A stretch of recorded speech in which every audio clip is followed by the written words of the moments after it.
14.2 Group Member Roles. Learning Objectives.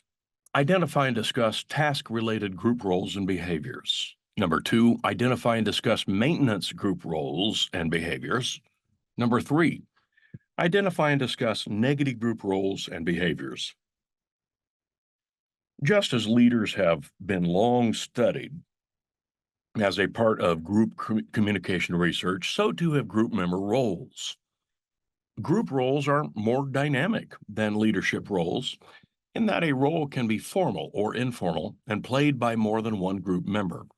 Additionally, one group member may exhibit various role behaviors within a single group meeting or play a few consistent roles over the course of his or her involvement with the group. Some people's role behaviors result from their personality traits, while other people act out a certain role because of a short-term mood, as a reaction to another group member or out of necessity.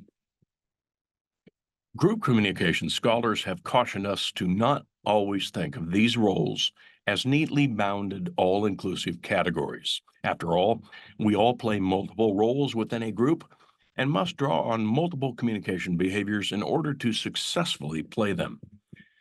When someone continually exhibits a particular behavior, it may be labeled as a role, but even isolated behaviors can impact group functioning. In this section, we will discuss the 3 categories of common group roles that were identified by early group communication scholars. These role categories include task roles, maintenance roles, and individual roles that are self-centered or unproductive for the group. Heading: Task-related roles and behaviors. Task roles and their related behaviors contribute directly to the group's completion of a task or achievement of its goal or purpose.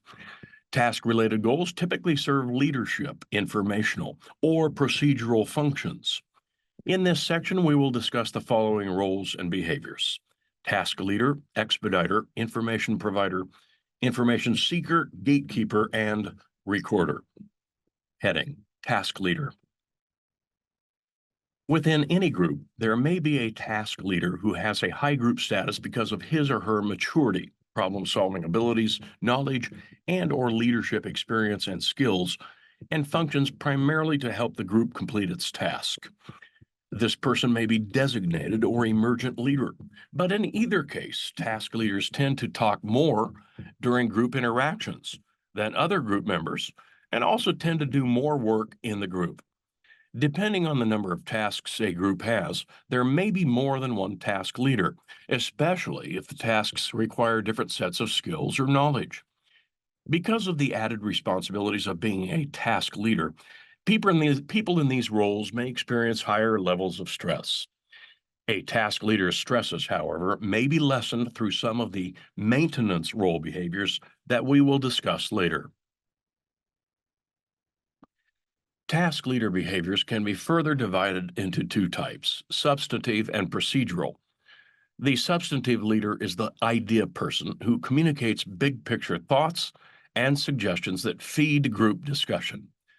The procedural leader is the person who gives the most guidance, perhaps following up on the ideas generated by the substantive leader.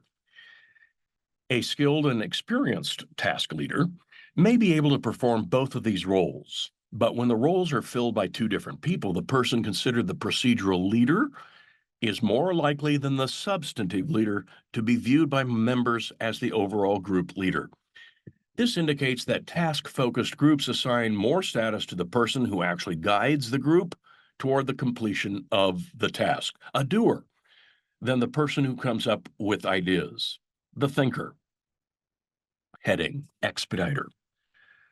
The expediter is a task-related role that functions to keep the group on track toward completing its task by managing the agenda and setting and assessing goals in order to monitor the group's progress. An expediter doesn't push group members mindlessly along toward the completion of their task. An expediter must have a good sense of when a topic has been sufficiently discussed or when a group's extended focus on one area has led to diminishing returns. In such cases, the expediter may say, Now that we've had a thorough discussion of the pros and cons of switching the Office to PCs to Macs, which side do you think has more support? Or we've spent half of this meeting looking for examples of what other libraries have done and haven't found anything useful. Maybe we should switch gears so we can get something concrete done tonight. If you've ever worked in a restaurant, you're probably familiar with an expediter's role in the kitchen. The person working expo helps make sure that the timing on all the dishes for a meal works out and that each plate is correct before it goes out to the table. This is by no means an easy job, since some entrees cook quicker than others, and not everyone orders their burger the same way. So the expediter helps make sure and order out of the chaos by calling the food out to the kitchen in a particular order that logically works so that all the food will come up at the same time. Once the food is up, he and she also checks what's on the plate against what's on the ticket to make sure it matches. Expediting in a restaurant and in a small group is like a dance that requires some flexible and creative thinking and an ability to stick to a time frame and assess progress. To avoid the perception that group members are being rushed, a skilled expediter can demonstrate good active listening skills by paraphrasing what has been discussed and summarizing what has been accomplished in such a way that makes it easier for group members to see the need to move on. Heading: Information Provider. The role of information provider includes behaviors that are more evenly shared than in other roles, as ideally all group members present new ideas, initiate discussions of new topics, and contribute to their own relevant knowledge and experiences. When group members are brought together because they have each different types of information, early group meetings may consist of group members taking turns briefing each other on the area of expertise. In other situations, only one person in the group may be chosen because of his or her specialized knowledge, and this person may be expected to be the primary information provider for all the other group members. For example, I was asked to serve on a university committee that is reviewing our undergraduate learning goals. Since my official role is to serve as the faculty expert on the subcommittee related to speaking, I played a more central information provider function for our group during most of our initial meetings. Since other people on the subcommittee weren't as familiar with speaking and its place within higher education curriculum, it made sense that information providing behaviors were not as evenly distributed in this case. Heading: Information Seeker. The information seeker asks for more information, elaboration, or clarification on items relevant to the group's task. The information sought may include factual information or group member opinions. In general, information seekers ask questions for clarification, but they can also ask questions that help provide an important evaluative function. Most groups could benefit more from critically oriented information-seeking behaviors. As our discussion of groupthink notes, critical questioning helps increase the quality of ideas and group outcomes, and it helps avoid groupthink. By asking for more information, people have to defend in a non-adversarial way and/or support their claims, which can help ensure that the information being discussed is credible, relevant, and thoroughly considered. When information seeking or questioning occurs as a result of poor listening skills, it risks negatively impacting the group. Skilled information providers and seekers are also good active listeners. They increase all group members' knowledge when they paraphrase and ask clarifying questions about the information presented. Heading: Gatekeeper. The gatekeeper manages the flow of conversation in a group in order to achieve an appropriate balance so that all members get to participate in a meaningful way. The gatekeeper may prompt others to provide information by saying something like, "Let's each share one idea we have for a movie to show during Black History Month." He or she may also help correct an imbalance between members who have provided much information already, and members who have been quiet by saying something like, Aretha, we've heard a lot from you today. Let's hear from someone else. Bo, what are your thoughts on Aretha's suggestion? Gatekeepers should be cautious about calling people out, or at least making them feel that way. Instead of scolding someone for not participating, they should be invitational and asking member to contribute to something specific instead of just asking if they have anything to add. Since gatekeepers make group members feel included, they also service the relational aspects of the group. Heading, Recorder. The recorder takes notes on the discussion and activities that occur during a group meeting. The recorder is the only role that is essentially limited to one person at a time, since in most cases it wouldn't be necessary or beneficial to have more than one person recording. At less formal meetings, there may be no recorder, while at formal meetings, there is almost always a person who records meeting minutes, which are an overview of what occurred at the meeting. Each committee will have different rules or norms regarding the level of detail within the availability of the minutes. While some groups' minutes are required by law to be public, others may be strictly confidential. Even though a record of a group meeting may be valuable, the role of recorder is often regarded as a low-status position, since the person in the role may feel or be viewed as subservient to the other members who are able to more actively contribute to a group's functioning. Because of this, it may be desirable to have the role of recorder rotate among members. Heading, Maintenance Roles and Behaviors. Maintenance roles and their corresponding behaviors function to create and maintain social cohesion and fulfill the interpersonal needs of group members. All these role behaviors require strong and sensitive interpersonal skills. The maintenance roles we will discuss in this section include social emotional leader, supporter, tension releaser, harmonizer, and interpreter. Heading, Social emotional leader. The social emotional leader within a group may perform a variety of maintenance roles and is generally someone who is well-liked by the other group members and whose role behaviors complement but don't compete with the task leader. The social emotional leader may also reassure and support the task leader when he or she becomes stressed. In general, the social emotional leader is a reflective thinker who has good perception skills that he or she uses to analyze the group dynamics and climate and then initiate the appropriate role behaviors to maintain a positive climate. Unlike the role of task leader, this isn't a role that typically shifts from one person to another. While all members of the group perform some maintenance role behaviors at various times, the social emotional leader reliably functions to support group members and maintain a positive relational climate. Social emotional leadership functions can actually become detrimental to the group and lead to less satisfaction among members when the maintenance behaviors being performed are seen as redundant or as too distracting from the past, or the task, rather. Heading, Supporter.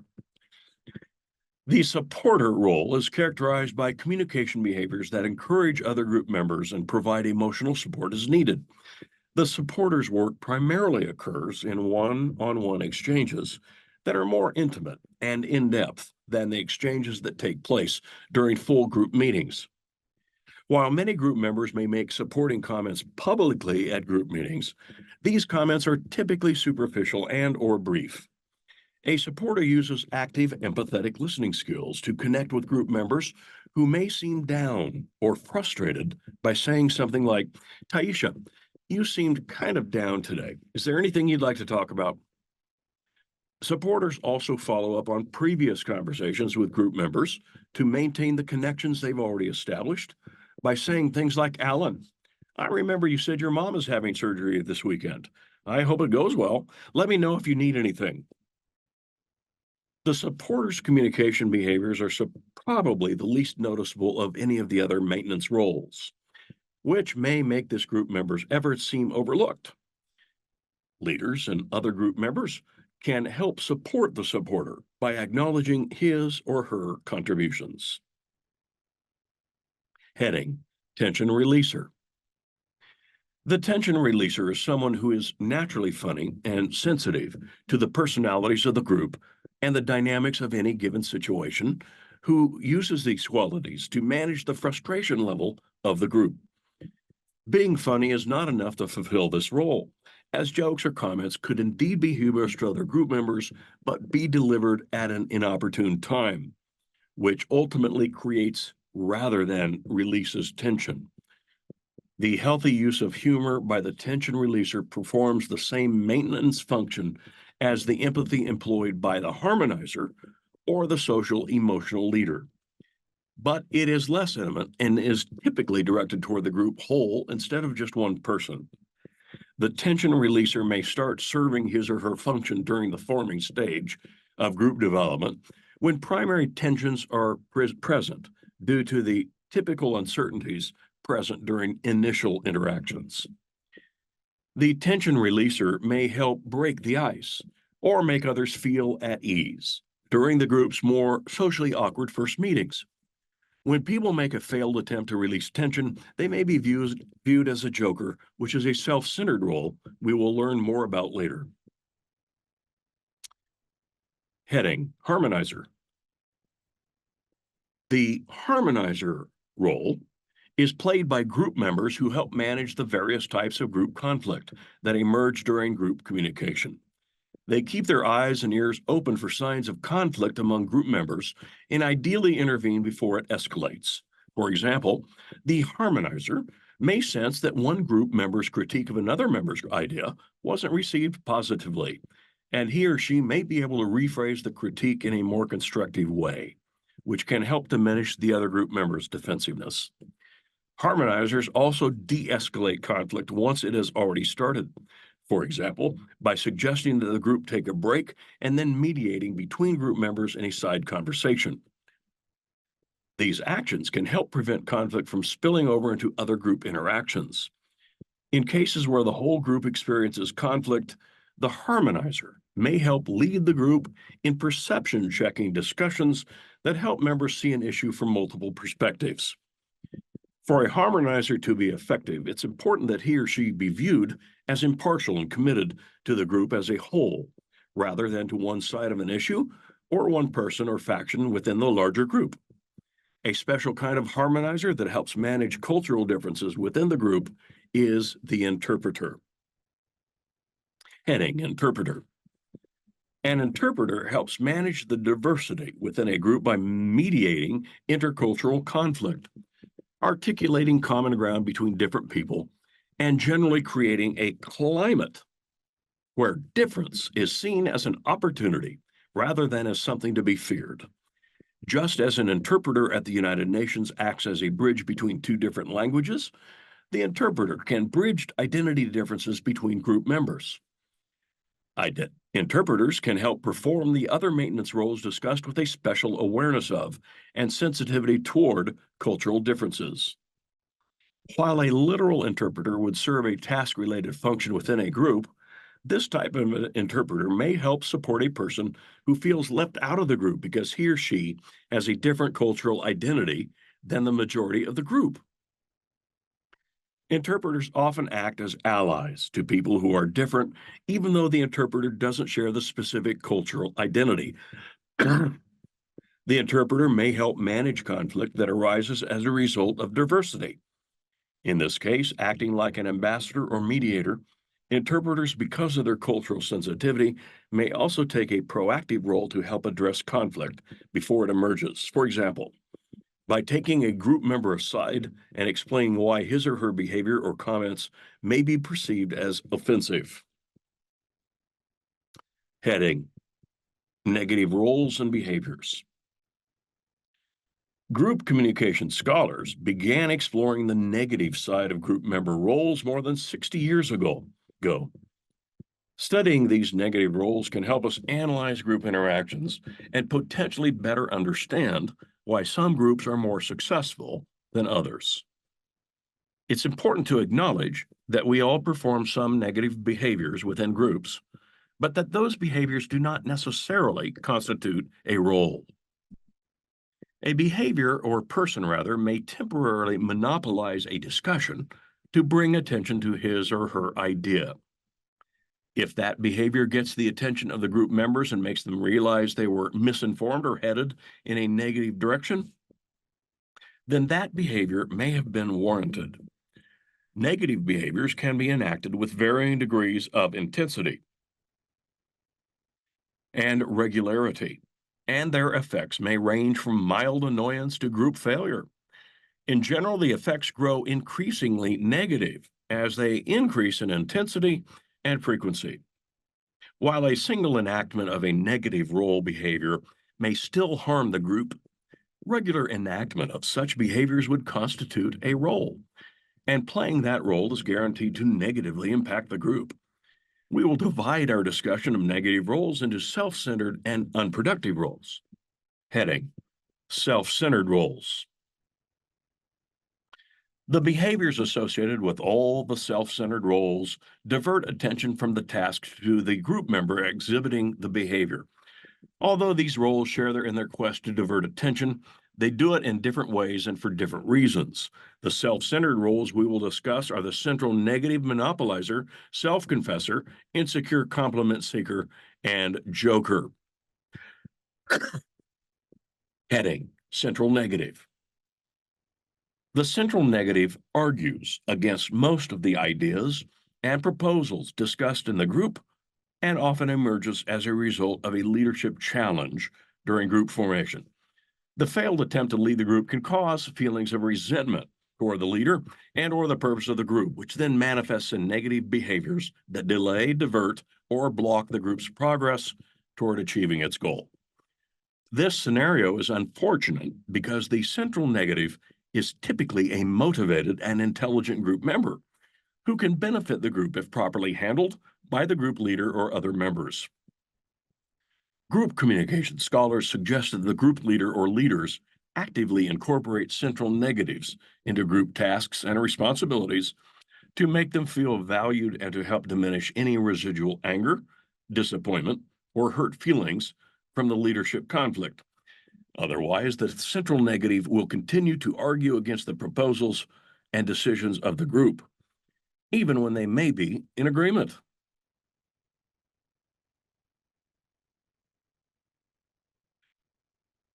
In some cases, the central negative may unintentionally serve a beneficial function if his or her criticisms prevent groupthink. Header: Monopolizer. The monopolizer is a group member who makes excessive verbal contributions, preventing equal participation by other group members. In short, monopolizers like to hear the sound of their own voice and do not typically follow norms for conversational turn-taking. There are some people who are well-informed, charismatic, and competent communicators who can get away with impromptu lectures and long stories. But monopolizers do not possess the magnetic qualities of such people. A group member's excessive verbal contributions are more likely to be labeled as monopolizing when they are not related to the task or when they provide unnecessary or redundant elaboration. Some monopolizers do not intentionally speak for longer than they should. Instead, they think they are making a genuine contribution to the group. These folks likely lack sensitivity to nonverbal cues, or they would see that other group members are tired of listening or annoyed. Other monopolizers just like to talk and don't care what others think. Some may be trying to make up for a lack of knowledge or experience. This type of monopolizer is best described as a dilettante or an amateur who tries to pass himself or herself off as an expert. There are some subgroups of behaviors that fall under the monopolizer's role. The stage hog monopolizes discussion with excessive verbal contributions and engages in one-upping and narcissistic listening. One-upping is a spotlight-stealing strategy in which people try to verbally outdo others by saying something like, "You think that's bad? Listen to what happened to me." They also listen to others in order to find something they can connect back to themselves, not to understand the message. The stage hog is like the diva that refuses to leave the stage to let the next performer begin. Unlike a monopolizer, who may engage in his or her behaviors unknowingly, stage hogs are usually aware of what they are doing. The egghead monopolizes the discussion with excessive contributions that are based in actual knowledge, but that exceed the level of understanding of other group members or the needs of the group. The egghead is different from the dilettante, monopolizer discussed earlier, because this person has genuine knowledge and expertise on a subject which may be useful to the group. But the monopolizer and stage hog, like them, the egghead's excessive contributions draw attention away from the task, slow the group down, and may contribute to a negative group climate. The egghead may be like an absent-minded professor who is smart but lacks the social sensitivity to tell when he or she has had enough and said enough and is now starting to annoy other group members. This type of egghead naively believes that other group members care as much about the subject as he or she does. The second type of egghead is more pompous and monopolizes the discussion to flaunt his or her intellectual superiority. While the first type of egghead may be tolerated to a point by the group as seen as eccentric but valuable, the second type of egghead is perceived more negatively and more quickly hurts the group. In general, the egghead's advanced knowledge of a subject and excessive contributions can hurt the group's potential for synergy, since other group members may defer to the egghead expert, which can diminish the creativity that comes from outside and non-expert perspectives. Heading: Self-Confessor. The self-confessor is a group member who tries to use group meetings as therapy sessions for issues not related to the group's task. Self-confessors tend to make personal self-disclosures that are unnecessarily intimate. While it is reasonable to expect that someone experiencing a personal problem may want to consult with a group, especially if that person has formed close relationships with other group members. A self-confessor consistently comes to meetings with drama or a personal problem. A supporter or gatekeeper may be able to manage some degree of self-confessor behavior, but a chronic self-confessor is likely to build frustration among other group members that can lead to interpersonal conflict and a lack of cohesion and productivity. Most groups develop a norm regarding how much personal information is discussed during group meetings, and some limit such disclosures to time before or after the meeting, which may help deter the self-confessor. Heading: Insecure Compliment Seeker. The insecure compliment seeker wants to know that he or she is valued by the group and seeks recognition that is often not task-related. For example, they don't want to be told they did a good job compiling a report. They want to know they're a good person or attractive or smart, even though they might not be any of those things. In short, they try to get validation from their relationships with group members, validation that they may be lacking in relationships outside the group. Or they may be someone who continually seeks the approval of others or tries to overcompensate for insecurity through excessive behaviors aimed at eliciting compliments. For example, if a group member wears a tight-fitting t-shirt in hopes of drawing attention to his physique, but doesn't receive any compliments from the group, and they say, "My girlfriend said she could tell I've been working out. What do you think?" Heading: Joker. The joker is a person who consistently uses sarcasm, plays pranks, or tells jokes, which distracts from the overall functioning of the group. In short, the joker is an incompetent tension releaser. Rather than being seen as the witty group member with good timing, the joker is seen as the class clown. Like the insecure compliment seeker, the joker usually seeks attention and approval because of an underlying insecurity. A group's leader may have to intervene and privately meet with a person engaging in joking behavior to help prevent a toxic or unsafe climate from forming. This may be ineffective, though, if a joker's behaviors are targeted toward the group leader, which could indicate that the joker has a general problem with authority. In the worst case scenario, a joker may have to be expelled from the group if his or her behavior becomes violent, offensive, illegal, or otherwise unethical. Heading: Unproductive Roles.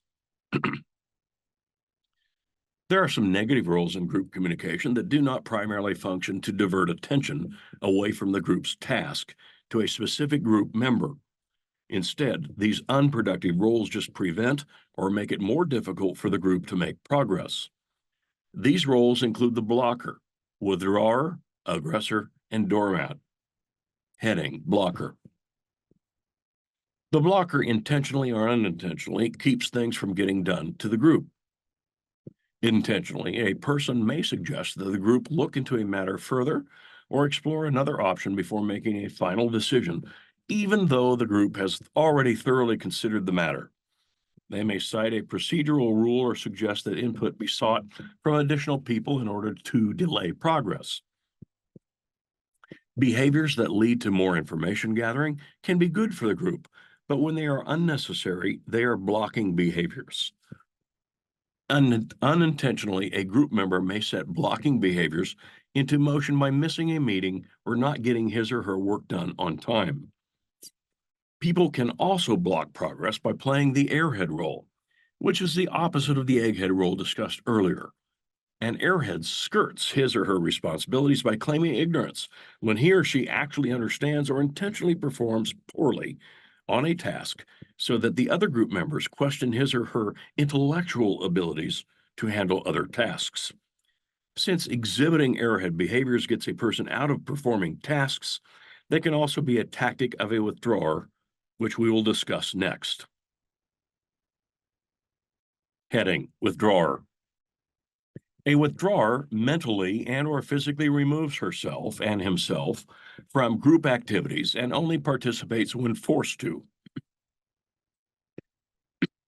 When groups exceed 5 members, the likelihood of having a member exhibit withdrawer behaviors increases. For example, a member may attend meetings and seemingly pay attention, but not contribute to discussions or not volunteer to take on tasks, instead waiting on other members to volunteer first. Withdrawers are often responsible for the social loafing that makes other group members dread group work. A member may also avoid eye contact with other group members, sit apart from the group, or orient his or her body away from the group to avoid participation. Withdrawers generally do not exhibit active listening behaviors.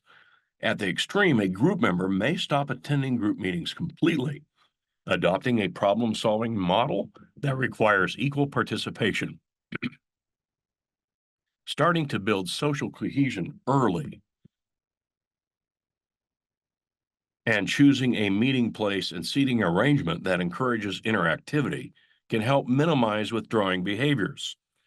Gatekeepers, supporters, and group leaders can also intervene after early signs of withdrawing to try to re-engage the group member. Heading: Aggressor. An aggressor exhibits negative behaviors such as putting others' ideas down, attacking others personally when they feel confronted or insecure, competing unnecessarily to win at the expense of others within the group, and being outspoken to the point of distraction. An aggressor's behaviors can quickly cross the fine line between being abrasive or dominant and being unethical. For example, a person vigorously defending a position that is relevant and valid is different from a person who claims others' ideas are stupid but has nothing to contribute. As with most behaviors, the aggressors fall into a continuum based on their intensity. On the more benign end of the continuum is assertive behavior, toward the middle is aggressive behavior, and on the unethical side is bullying behavior. At their worst, an aggressor's behaviors can lead to shouting matches or even physical violence within a group. Establishing group rules and norms that set up a safe climate for discussion and include mechanisms for temporarily or permanently removing a group member who violates that safe space may proactively prevent such behaviors. Heading: While we all need to take one for the team sometimes or compromise for the sake of the group, the doormat is a person who is chronically submissive to the point that it hurts the group's progress. Doormat behaviors include quickly giving in when challenged, self-criticism, and claims of inadequacy. Some people who exhibit doormat behaviors may have difficulty being self-assured and assertive, may be conflict avoidant, or may even feel that their behaviors will make other group members like them. Other people play the martyr and make sure to publicly note their sacrifices for the group, hoping to elicit praise or attention. If their sacrifices aren't recognized, they may engage in further negative behaviors such as whining and or insecure compliment seeking.